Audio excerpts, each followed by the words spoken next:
अफसोस की बात है कि हमारे यहाँ बिरादरी पहले देखी जाती है, स्टेटस पहले देखा जाता है, हम फाइनेंशियल कंडीशन पहले देखते हैं, घर मकान पहले देखते हैं, दीनदारी का नंबर बहुत बाद में आता है।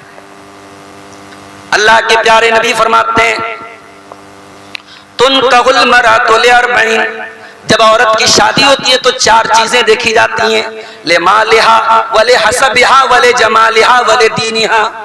माल देखा जाता है, खानदान देखा जाता है, खूबसूरती देखी जाती है और दीनदारी देखी जाती है। फज़फर बिज़ातिद्दीन, दीनदार औरत को लेके आ जाओ, कामयाब हो जाओ। लड़की तलाशो तो दीनदार तलाशो। मेरी प्यारी माँ और बहनों, खूबसूरती से समझौता कर लो, बिरादरी से समझौता कर लो, रुपये पैसे से समझौता कर लो, दीन से समझौता मत करो।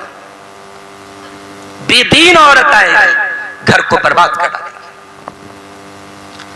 और ये जो हमारे यहाँ सास बहू का मसला चलता है, दुनिया की हर सास को अपनी बहू से शिकायत है। आदम अलैहिस्सलाम से लेकर आज तक किसी सास को मतलब की बहू नहीं मिली है, भाई माफ करना, और न किसी बहू को उसकी मनपसंद सास मिली है। वजह क्या है? क्योंकि सास भी कभी बहू थी। भाई आज जो सास बनी है कल वो भी किसी की बहू थी, तो उसको जैसे जैसे सताया गया है वो क्यों ना सताएगी भाई अपनी बहू को। वो बेचारी झेली है तो वो झेलवा रही है। अल्लाह रहम फरमाए। तो दीनदारी देखो मेरे साथ, शादियों में ताखीर न की। अभी हमारे अजीजम उसैद सल्लमहू नज़्म पढ़ रहे थे, काफिरों से दिल ना लगाओ। ये काफिरों से दिल क्यों ना लगाए? 35-35 साल की बच्चियां हो गई हैं, लोग शादी नहीं कर रहे। हराम हलाल के रास्ते बंद करके आप हराम से मना कर रहे हैं। माफ करना, ये इस्लाम का तरीका नहीं। इस्लाम ने हलाल के इतने ऑप्शन रखे हैं जो सफिशिएंट है, जो काफी है। हलाल के रहते हुए हराम की जरूरत नहीं पड़ेगी मेरे साथियों। आपने निकाह को मुश्किल कर दिया। इसी उत्तर प्रदेश के बाद इलाकों में मैं गया और मैंने सुना और देखा, जमीनें बेच के लोग बेटियों की शादी करते हैं, बैंक से लोन लेके लोग शादी करते हैं। 500-600 लोगों का खाना है, बड़े लॉन में खाना हो रहा है, स्टार्टर भी चल रहा है, दबा के मुर्गा भी खा रहे हैं, चिकन भी खा रहे हैं, मटन भी खा रहे हैं, मछली भी खा रहे हैं, खा के हा हा हू करके चले गए। बाप बैठ के आज लोन की EMI चुका रहा है। ये समाज, इस समाज को कहां लेके हम पहुंच गए मेरे भाई। अभी हमारे बनारस में बहुत अच्छा काम हुआ है, जो हमारे बनारस की अंसारी बिरादरी में जो एक सिस्टम है, तंजीम जो बनी है, और हर इलाके के सरदार होते हैं जो उसके बड़े माने जाते हैं। उन सरदारों ने यह तय किया कि नहीं साहब, खाना एक तरीके का होगा, ये स्टार्टर, आप करोड़पति हैं तो भी आपको स्टार्टर नहीं रखना है। एक बहुत बड़े आदमी ने अभी अपनी लड़की की मंगनी की है बनारस के मैरिज लॉन में, और मंगनी के साथ वहीं पे निकाह रखा था। कोई आलिम दीन वहां निकाह पढ़ाने के लिए तैयार नहीं। सख्त होना पड़ेगा हमें, क्योंकि पानी सर से ऊंचा जा रहा है मेरे साथियों। निकाह को इतना मुश्किल न बनाओ कि गरीब आदमी की बेचारे की उम्रें गुजर जाए, उसकी जिंदगी बीत जाए अपनी लड़कियों की शादी करने में। बेटी इतनी बोझ तो नहीं थी जितनी हमने बना दी, बेटी इतनी मुश्किल तो नहीं थी जितनी हमने बना दी। जिस बेचारा गरीब आदमी के घर में 4-5 बेटियां हो, वो वक्त के पहले बूढ़ा हो जाता है कि कैसे इनकी शादी कैसे करूंगा, इनका जेवर कैसे बनाऊंगा, इनके जहेज का इंतजाम कैसे करूंगा। दीनदारी को तरजीह दो, लड़के वाले भी दीनदारी को तरजीह दें, और डिमांड ना हो किसी तरीके की, रुपये पैसे की लालच ना हो, दीनदारी की बुनियाद पर रिश्ता हो। अल्लाह के प्यारे नबी फरमाते हैं सल्लल्लाहु अलैहि वसल्लम, इज़ा खतब इलैकुम मिम्मन तरदौना दीनहु व खुल्क़हु फज़व्विजूहु। जब तुम्हारी बेटियों के लिए वो रिश्ता है, लड़का का दीन अच्छा है, लड़के का अखलाक अच्छा है, फज़व्विजूहु, तो अपनी बेटियों की शादी कर दो। अगर ऐसा नहीं करोगे जमीन में फितना फैलेगा, फसाद फैलेगा। घर की इस्लाह करना है तो ये काम करना बहुत जरूरी है मेरे साथी। घर की इस्लाह करना है तो एक और काम करना पड़ेगा, और वो काम क्या है? घरों को अल्लाह के जिक्र से आबाद करना पड़ेगा। आज हर घर में मोबाइल है, हर घर में टीवी है, हर घर में गाने की आवाज आ रही है। 24 घंटे कितने घर ऐसे हैं जहां 24 घंटे में एक बार भी कोई अल्लाह का नाम लेने वाला नहीं। वो दौर चला गया जब सुबह फजर की नमाज पढ़ करके औरतें मुसल्ले पर बैठ के कुरान पढ़ती रहती थी। अब तो बच्चों को जो है नाश्ता भी दिया जा रहा है तो मोबाइल थमा के दिया जा रहा है। अब बच्चे दिन रात यूट्यूब पर क्या देख रहे हैं? कभी आप गौर कीजिएगा, कभी गौर कीजिएगा कि बच्चों के जो वीडियोस आ रहे हैं यूट्यूब पर, जो आपका हमारा बच्चा देख रहा है, वो यूट्यूब के वीडियोस भी हमारे बच्चों को कहां लेके जा रहे हैं।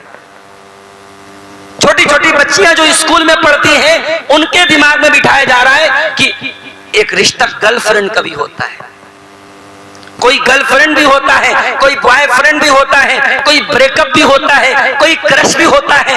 ये हराम कारी के ये की इस्तिलाहात और ये ज़िनाकारी और बदकारी के ये चोर दरवाजे हमारे छोटे छोटे बच्चों के दिमाग को खराब कर रहे हैं मेरे साथी।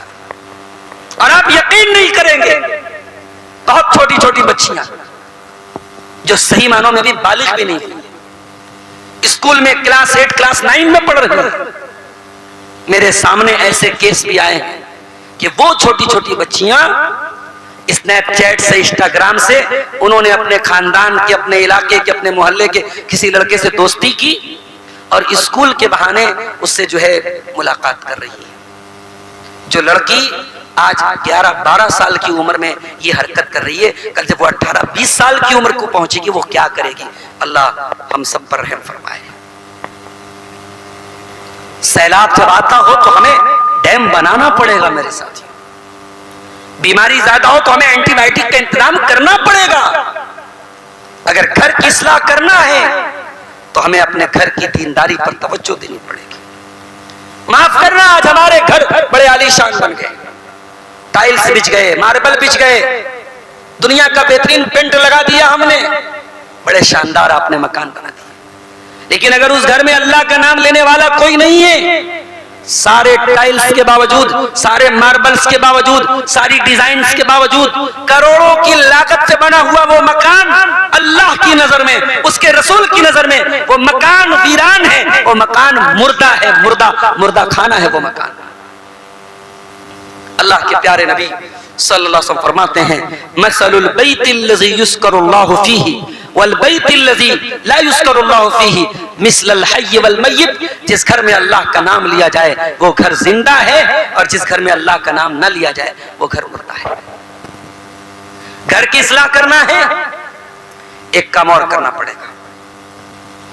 जिंदगी की गाड़ी कानून के डंडे से नहीं, मोहब्बत के रास्ते से चलेगी। शौहर को सिर्फ इस बात की चिंता हो मेरा हक क्या है, बीवी मेरा हक अदा कर रही है कि नहीं कर रही है, मेरे कपड़े पर प्रेस हुआ कि नहीं, मुझे टाइम से खाना मिला कि नहीं, सुबह की चाय मुझे टाइम से मिली कि नहीं। शौहर को सिर्फ अपने हुकूक याद हो, अपनी जिम्मेदारियां याद ना हो, या बीवी को सिर्फ अपने हुकूक याद हो, शौहर ने मेरी फला डिमांड पूरी की कि नहीं, शौहर ने मेरा फला काम पूरा किया कि नहीं। बीवी को अपनी जिम्मेदारियां याद ना हो, सिर्फ अपने हुकूक याद हो, जिंदगी की गाड़ी ऐसे नहीं चलेगी। जिंदगी की गाड़ी हुस्न मुआशरत से चलेगी। अल्लाह के नबी से पूछा गया, अय्युन निसाई खैर, ऐ अल्लाह के रसूल सबसे बेहतरीन औरत कौन सी है? आपने फरमाया, अल्लती तसुर्रुहु इज़ा नज़र व तुतीउहु इज़ा अमर वला तुखालिफुहु फी नफ्सिहा व मालिही बिमा यकरा। मेरी प्यारी माँ और बहनों, बड़े गौर से सुनना। बात ऐसी औरतें भी होती हैं, हर तकरीर में आगे आगे, हर जलसे में आगे आगे, मोबाइल भरा है तकरीरों से, लेकिन शौहर से ढंग से बात तक नहीं करती, शौहर का कोई काम तक करने को तैयार नहीं। और खास तौर से अगर शौहर बेचारा बूढ़ा हो गया है, अब कमाने वाले बच्चे हैं, तो अब वो बूढ़ी औरत अपने बूढ़े शौहर को डांटती रहती है, फटकारती रहती है, अरे आप करते ही क्या, आप तो बैठे रहते हैं। याद रखो मेरी प्यार, तहज्जुद पढ़ते पढ़ते मर जाएगा।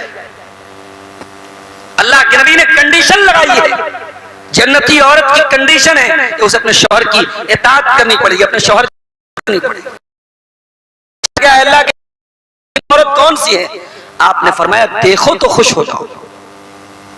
शौहर देखे तो खुश हो जाए, घर में आए और बीवी का मुस्कुराता हुआ चेहरा देख करके उसकी सारी ज़हनी कुल्फत दूर हो जाए, टेंशन दूर हो जाए, वो सारा डिप्रेशन घर के बाहर निकल जाए, घर में आए तो सुकून मिले।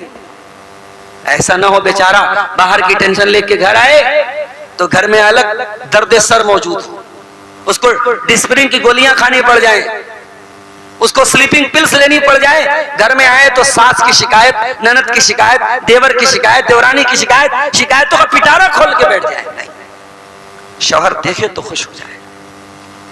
और शौहर कोई बात कहे तो बीवी माने, नाजायज बात ना हो, गलत बात ना हो, जायज बात हो तो बीवी माने। और अपनी आबरू के सिलसिले में और शौहर के माल के सिलसिले में कोई ऐसा काम न करे जो शौहर को ना पसंद। शौहर का एटीएम कार्ड हाथ लग गया तो शॉपिंग पर शॉपिंग हो रही है, शौहर का पर्स हाथ में लग गया तो नोटों की गड्डी निकाल लेती है। भाई ठीक है, इजाजत है, अगर शौहर बीवी के बुनियादी हुकूक भी अदा नहीं करता है तो जरूरत भर का पैसा निकाल लेता है। इसका मतलब ये तो नहीं तुम एटीएम खाली कर दो, पर्स ही खाली कर दो शौहर का, बेचारा परेशान हो जाए। तो अपनी आबरू के सिलसिले में और शौहर के माल के सिलसिले में कोई ऐसा काम न करे जो शौहर को ना पसंद। अच्छा, ये तो हो गया बीवी का मामला। शौहर को कैसा होना चाहिए? साहबी रसूल आए, ऐ अल्लाह के रसूल, मा हक़्क़ु ज़ौजती अहदिना अलैहि, हमारी बीवी का हमारे ऊपर हक क्या है? आपने फरमाया अन तुतीमहा इज़ा तइमता। अरे वेलकम ढाबे में जाके दोस्तों के साथ खा रहा है तो बीवी को कहे नहीं खिला रहा है? जायका दरबार में जाके चिकन विंग्स उड़ा रहा है तो बीवी को कहे नहीं लेके जा रहा है? तू जो खाओ बीवी को खिलाओ। और जिस मेयार का कपड़ा खुद पहनते हो बीवी, अच्छा इस मामले में तो खैर माशाल्लाह हम लोग का कपड़ा 1000-1500 में हो जाएगा और औरतों का तो 4-5 हजार से शुरू होता है अल्हम्दुलिल्लाह। तो इसमें तो खैर कोई कमी नहीं है। वला तज़रिबिल वजहा, और कभी बीवी के चेहरे पर हाथ ना उठाओ। वला तुक़ब्बिह, गाली गलौज से बात मत करो। वला तहजुर इल्ला फिल बैत, और अगर बीवी से अनबन हो जाए तो घर के बाहर मामला ना जाए, घर के अंदर ही रहे, घर के बाहर मामले को ना लेके जाओ। तो हुस्न मुआशरत से घर चलता है मेरे प्यारे साथी। और आगे बढ़िए, मौसम ठंडक वाला है, कोहरा गिर रहा है। मैं बहुत लंबी तकरीर करना नहीं चाहता हूँ, बातों को समेट रहा हूँ, 2-4 अहम बातें करके हम बात खत्म करेंगे। घर की इस्लाह अगर करनी है तो एक काम हमें और करना पड़ेगा। घर में नमाज का माहौल पैदा करो मेरे साथ। घर में कोई बेनमाजी ना हो, बच्चों को भी नमाजी बनाओ। 7 साल का बच्चा हो गया, शरीयत की टर्म में अभी नाबालिग है, 7 साल की बच्ची नाबालिग है, लेकिन अल्लाह के प्यारे रसूल फरमाते हैं मुरू औलादकुम बिस्सलाति वहुम अबनाउ सब'i सिनीन, तुम्हारे बच्चे 7 साल के हो जाएं, नमाज का हुक्म दो। वज़रिबूहुम अलैहा वहुम अबनाउ अश्र, और तुम्हारे बच्चे 10 साल के हो जाएं और नमाज न पढ़े तो उनकी पिटाई करो। नमाज का माहौल पैदा करो। अपने बच्चों का जब कमरा बनाओ तो अटैच बाथरूम बनाओ। नए दौर के माँ बाप को भी अपनी सोच को थोड़ा विकसित करना पड़ेगा। बच्चों के लिए अटैच बाथरूम का इंतजाम, अगर अल्लाह ने नवाजा है तो अटैच बाथरूम बनाओ, गीजर का इंतजाम करो, और घर वालों का ऐसा माहौल बनाओ कि बच्चे फजर की नमाज भी जमात से पढ़ें। जी, अल्लाह के प्यारे नबी ने बड़ी प्यारी दुआ दी है, रहिमल्लाहु रजुलन क़ाम मिनल लैल, अल्लाह ताला रहमत नाजिल करे उस आदमी के ऊपर जो रात में उठ करके क़ियामुल लैल करता है, तहज्जुद पढ़ता है। व अयक़ज़ इम्रअतहु, और अपनी मोहतरमा को भी उठाता है। फ़इन अबत नज़हा फ़ी वजहिल मा, अगर मोहतरमा मना कर देती है तो पानी छिड़क करके उठाता है। अब भाई मैंने हदीस पढ़ के सुना दी, अब आप अपनी हिम्मत और हौसले के हिसाब से देख लीजिएगा।